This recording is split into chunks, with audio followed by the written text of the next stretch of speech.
As an athlete अगर हम बात करें तो इंडिया में क्रिकेट की जब बात करते हैं तो क्रिकेट को लेकर जो नॉन क्रिकेटिंग एथलीट्स हैं उनके दो परसेप्शन है।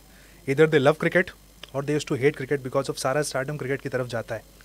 आपका क्रिकेट को लेकर क्या पॉइंट ऑफ व्यू है, क्योंकि भाई क्रिकेट इंडिया में सबसे बड़ा गेम है, नो डाउट। सर ऑनेस्टली मैं बहुत न्यूट्रल हूँ, क्योंकि जिस चीज़ को बहुत ज़्यादा पसंद किया जाता है ना, जैसे क्रिकेट को बहुत ज़्यादा पसंद करते हैं तो उन पे और भी ज़्यादा बड़ी रिस्पॉन्सिबिलिटी आती है। तो as athletes also I think वो ज़्यादा मेच्योर हो जाते हैं, क्योंकि अगर वर्ल्ड कप हारे हैं तो कितने बुरे कॉन्सिक्वेंसेस भी हो जाते हैं, थ्रेट्स तक आती हैं, फैमिली के लिए थ्रेट्स तक आती हैं, और जब जीतते हैं तो भी मतलब एक्सट्रीम। तो उस तरीके का क्रिकेट में आई थिंक कोई कंपैरिजन है ही नहीं, जब तक जिस तरीके का वो अप्रोच रहेगा लोगों का। तो और मेरा अप्रोच बहुत ही न्यूट्रल रहता है। आई रियली अप्रिशिएट जो भी वो लोग करते हैं, it's I mean commendable. But you love cricket? मेरा ऐसे कोई पर्सनल इंटरेस्ट नहीं है, बट द जर्नी, उन जो लोगों की जर्नी रही है वो बहुत ही अच्छी रही है। किसी का भी देख लो, मतलब बहुत लंबे करियर्स भी हमने देखे हैं, जैसे Sachin sir, Dhoni sir, Virat sir, इन सब के करियर्स भी बहुत लंबे रहे हैं। और मतलब कितनी फैंटास्टिक रही है इनकी जर्नी। इनकी लाइफ से भी बहुत लोग मोटिवेशन लेते हैं अपनी, उनके इंस्पिरेशन हैं, आइडल्स हैं। मैं भी बहुत बार इंस्पिरेशन लेती हूँ। जी, फेवरेट कोई आपका क्रिकेटर?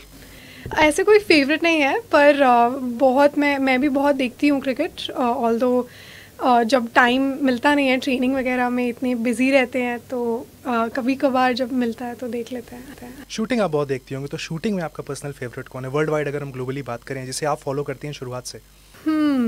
शूटिंग में मैं एक्चुअली, मेरे कोई किसी भी चीज़ में कोई फेवरेट नहीं रहते हैं। मैं बस कोशिश करती हूँ कि सबसे कुछ थोड़ा थोड़ा सीख लूँ।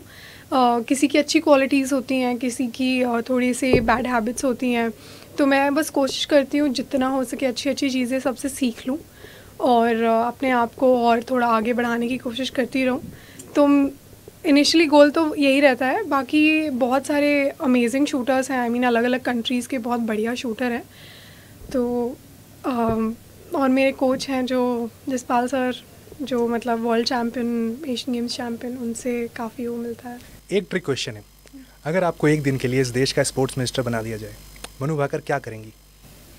आई थिंक मैं शुरू करूँगी कि वो जो ग्रास रूट लेवल पे बच्चों को सिलेक्ट करते हैं और उनकी फिर उनसे बचपन से ही उनको एक्चुअली देख के कि कौन से स्पोर्ट में अच्छा रहेगा या किस स्पोर्ट में ये जा सकता है, कौन से खेलों में इस बच्चे को डाला जा सकता है और अच्छे रिजल्ट निकल जाएंगे। तो उस तरीके की टेक्नोलॉजी भी हमारे पास आ गई है और लैब में भी टेस्ट होने लग गए हैं, तो काफ़ी कंट्रीज़ ये सब करते हैं। तो आई थिंक मैं वही करूँगी और उनको फिर बचपन से ही सपोर्ट करें, और फिर उनका करियर भी लंबा होगा, देख रेख भी अच्छी होगी, फाइनेंशियल सपोर्ट की कोई दिक्कत नहीं आएगी, फैमिलीज़ को भी ज़्यादा सफ़र नहीं करना पड़ेगा फाइनेंसेस की वजह से, और मेडल्स भी आने बढ़ जाएंगे।